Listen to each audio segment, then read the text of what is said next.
pessoal, meu nome é Alexandre Luna e eu venho pesquisando e praticando governança ágil nos últimos 8 anos.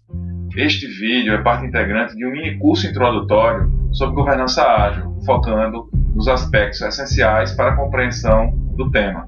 São vídeos curtos e nós sugerimos que vocês os assistam na sequência, mas observe que isso não é uma regra. Em cada vídeo você verá o link para o próximo vídeo, assim como também o link para o vídeo anterior.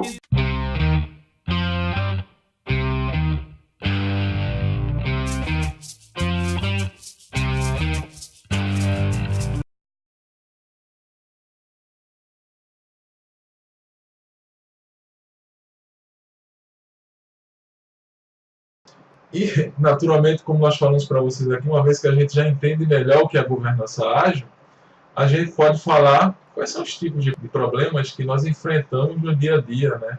Que a governança convencional não está preparada para lidar ou não consegue lidar de uma forma mais efetiva com esses problemas. A gente citou alguns desses aqui, mas a gente pode citar como uma das principais questões relacionadas com isso a carência, né, que é frequentemente relatada por praticantes em relação à aplicação dos modelos e frameworks de governança, somente os mais difundidos, como é o caso do COBIT, do ITIL, do COSO, no caso de governança corporativa, entre outros modelos. Então, através de um estudo exploratório comparativo, analisando esses modelos e comparando-os e tentando extrair deles diferenças que nos permitissem identificar fatores críticos de sucesso para a aplicação de governança, uma das principais identificações de problemas foi a falta de orientação prática, que dificulta naturalmente a adoção de governança, e a falta de um direcionamento de por onde começar, como adaptar, o que priorizar. Isso termina gerando altos investimentos, a implantação demorada, né? Muitos projetos de governança levam diversos anos para serem colocados em prática, isso faz com que esses projetos eles sejam muito caros, e muitas vezes a organização ela não consegue andar com as próprias pernas após a conclusão desses projetos, ficando dependentes dos consultores que as ajudaram a iniciar esses projetos. Isso termina sendo um ponto de tratamento, né, que governança ágil, de certa forma, tenta minimizar ou tenta resolver de alguma forma. É importante falar que, apesar desses problemas, da falta de uma orientação prática, da falta de uma orientação de por onde começar, por exemplo, sabe-se que isso é uma coisa bem assimilada, que não adianta nós lermos todos os 5 livros do ITIL, versão 3, e a gente não vai conseguir implantar gerenciamento de serviços. Não é apenas o aspecto da instrução. Na realidade, é a construção de competências. E é esse o foco de governança ágil. E competências são aspectos, são empoderamentos que eles precisam ser construídos e tem 3 dimensões bem claras. Primeiro, o saber fazer. Nesse contexto, a leitura de guias de orientação de modelos nos ajuda de forma discutível. Mas saber o que fazer na realidade é apenas uma das dimensões.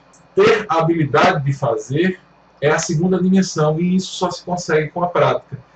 E o querer fazer, que é a terceira dimensão. Porque muitas vezes não basta saber o que fazer, não basta ter habilidade para fazer, é preciso querer fazer. E aí quando os líderes precisam despertar nos times, conseguir o engajamento das pessoas para alcançar os objetivos da aplicação de governança. E é muito comum observar que a maioria das organizações tem expectativas e desafios comuns, como é o caso da necessidade de implantar processos essenciais, tanto a governança quanto a gestão, de uma forma rápida e o mais desburocratizada possível. Porém, isso é um desafio enorme. Assim como alcançar objetivos estratégicos de TI, né, para poder viabilizar o alcance dos objetivos estratégicos da própria organização. Esse é outro desafio muito significativo. O terceiro, que está muito relacionado com essa terceira dimensão, que é o querer fazer, é a capacidade de engajar o time no alcance desses objetivos, procurando gerar uma cultura organizacional que possa ser descrita em termos de gerenciamento de serviços. E o mais difícil de todos eles é fazer tudo isso sem precisar depender de um orçamento específico ou consultorias externas.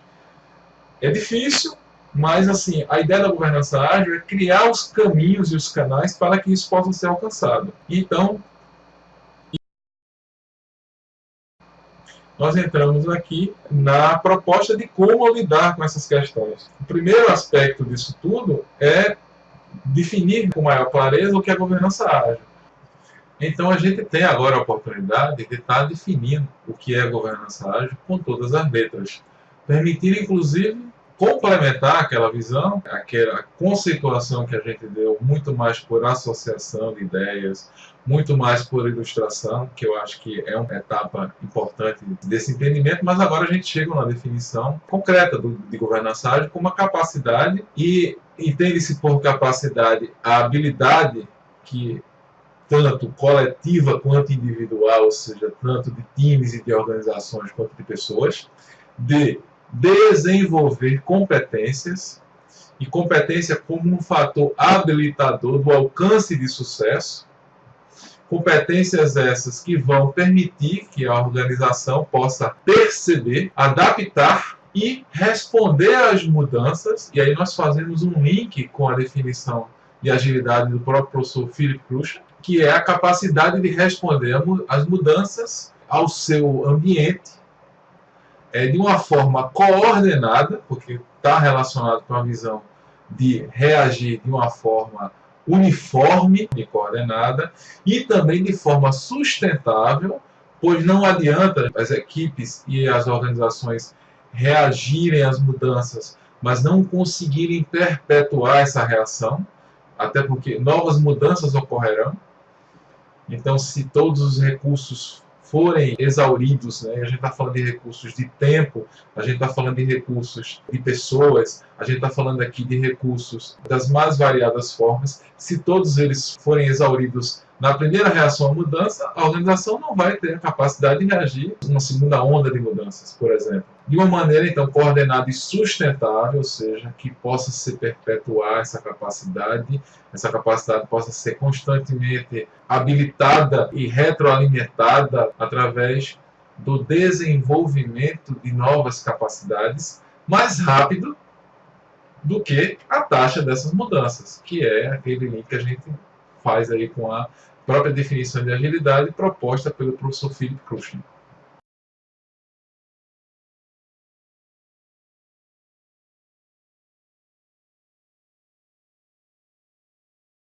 E eu gostaria também de deixar aqui para vocês as principais referências desse trabalho, né? Esse último slide aqui apresenta as principais referências desse trabalho, e vocês podem ter acesso, inclusive, aos trabalhos originais publicados, né, sobre governança ágil, os mais recentes, inclusive, publicados esse ano. Foi uma grande satisfação, um forte abraço para todos vocês e felicidades. Se vocês tiverem alguma dúvida sobre os assuntos discutidos no vídeo, vocês podem deixar comentários. Eu vou tentar respondê-los na medida do possível. Se for uma coisa mais elaborada, vocês podem me mandar um e-mail. O seu feedback é muito importante para nós, para nos incentivar a fazer novos vídeos, novos minicursos. Portanto, não deixem de dar o seu joinha aqui no vídeo e assinar o nosso canal. Então, pessoal, até o próximo vídeo.